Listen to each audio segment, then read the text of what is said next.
Savais-tu qu'un des jeux de société les plus populaires au monde n'est en fait qu'une variante d'un jeu déjà existant?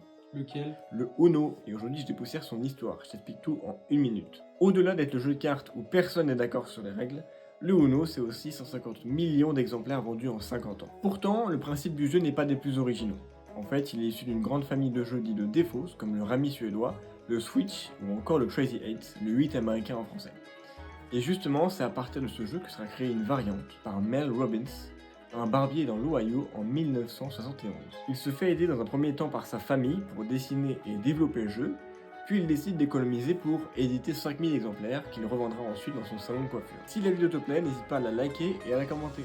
Peu à peu, le Uno devient populaire, au point qu'en 1981, l'éditeur International Game rachète les droits du jeu pour 50 000 dollars et une commission de 10 cents par copie vendue.